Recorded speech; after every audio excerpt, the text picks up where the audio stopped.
What makes someone crazy for pursuing their dreams?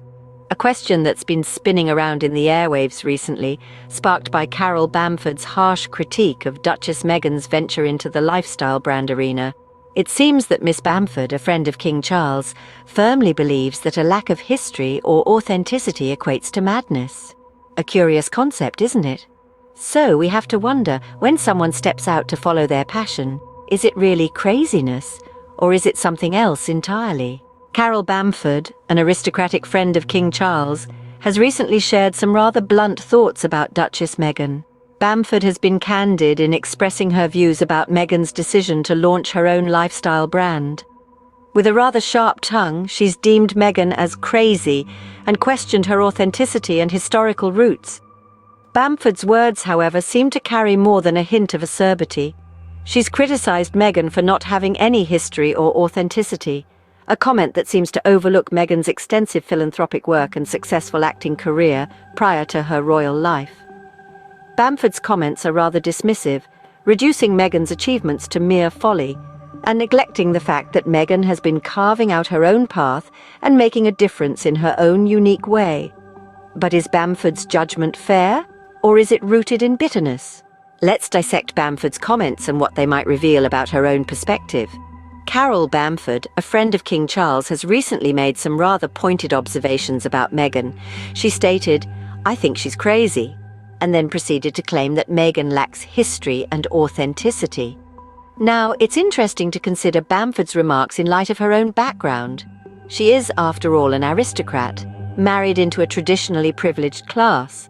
This could potentially colour her perspective, causing her to judge Meghan's actions through a lens of aristocratic expectations and norms. Bamford's comment about Meghan's lack of history is particularly telling.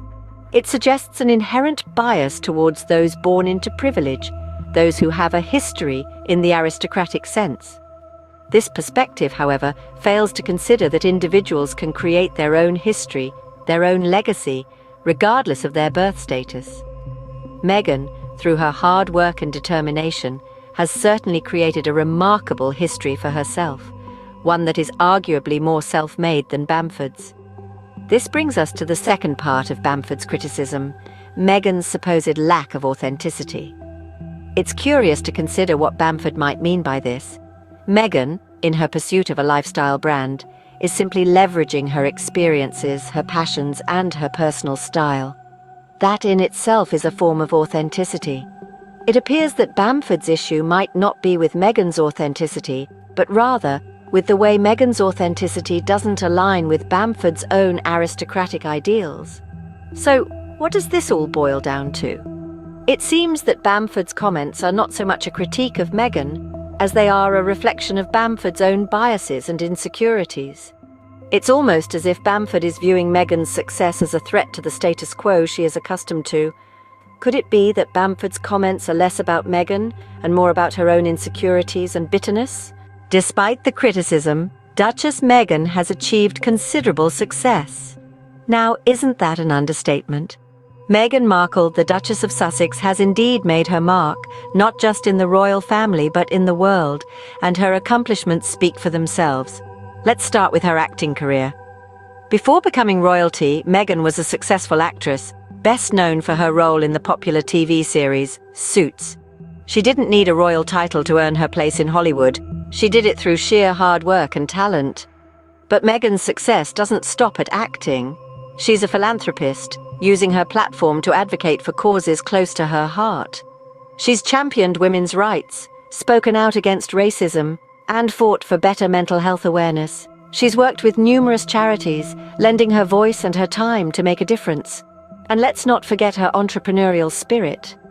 Meghan's launched a lifestyle brand, a move that may have raised eyebrows among the aristocracy, but has been applauded by many.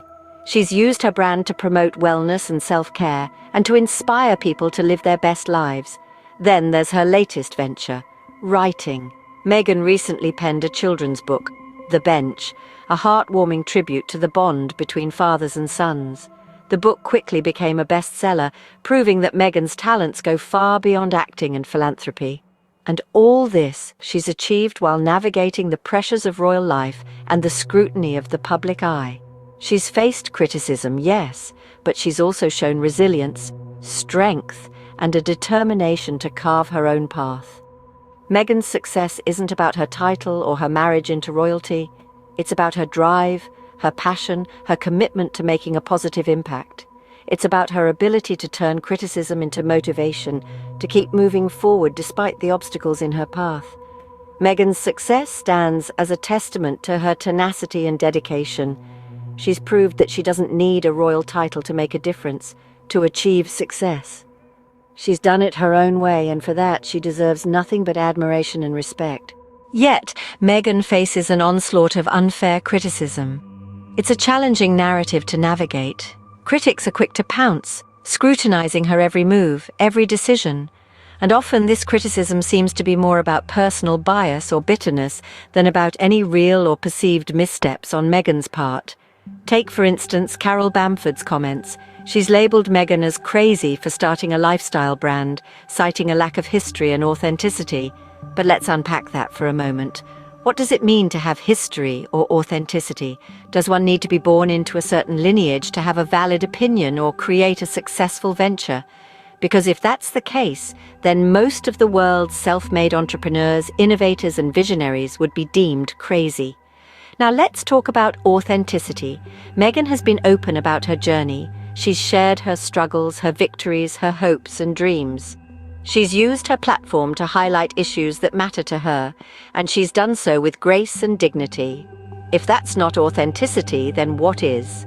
But perhaps the most telling part of Bamford's criticism is the underlying tone of bitterness. It's almost as if she, and others like her, are resentful of Meghan's success. They're bitter that she's managed to carve her own path, that she's not confined by the boundaries they're so used to. And in their bitterness, they resort to unfair criticism, trying to undermine her achievements and belittle her efforts. It's a pattern we see all too often, especially with women in the public eye. They're held to impossible standards, torn down at the slightest misstep, their successes overshadowed by relentless scrutiny and criticism. It's a narrative that needs to change. It's time we reconsider how we critique those who dare to dream and achieve. Let's celebrate their courage, their tenacity, their spirit. Let's focus on their successes rather than nitpicking their every move. Because in the end, isn't that what we'd want for ourselves? To be celebrated for our achievements, not torn down for daring to dream. So is Meghan crazy for pursuing her dreams? As we wrap up this discussion, let's revisit the main points we've covered in this video. Duchess Meghan has been the target of some harsh criticism, most notably from Carole Bamford, who has, quite bluntly, labelled her as crazy for venturing into a lifestyle brand. We've dissected Bamford's comments, and it's worth noting that her criticism seems to be rooted more in personal bias than in any objective assessment of Meghan's abilities or the viability of her venture. Bamford's assertion that Meghan lacks history and authenticity, terms that are subjective and vague, seems to be more of a veiled attack than constructive criticism. This brings us to the crux of our discussion. Meghan's success, her courage to break away from tradition, and her determination to chart her path. Despite the criticism, Meghan has forged ahead, unflinching in her pursuit of her dreams. She has shown that success is not the exclusive domain of those born into privilege or those with a so-called history. It is open to anyone with the courage to dream and the determination to work towards those dreams. The criticism Meghan has faced, including the comments from Bamford, seem to be more reflective of bitterness and perhaps even a touch of envy. After all, it's not easy to see someone break away from the norms and succeed, especially when they're doing it in a field where you've been entrenched for years. In the face of all this, Meghan remains undeterred. She's not crazy for pursuing her dreams. If anything, she's inspirational. She's a testament to the power of self-belief and determination, a shining example that dreams are worth chasing, regardless of the obstacles and criticism that may come your way. So as we conclude, let's remember that the labels we attach to people are often more reflective of our perspectives than of their realities. Bamford's crazy might be another person's courageous. Perhaps it's time to reassess our definitions and our biases.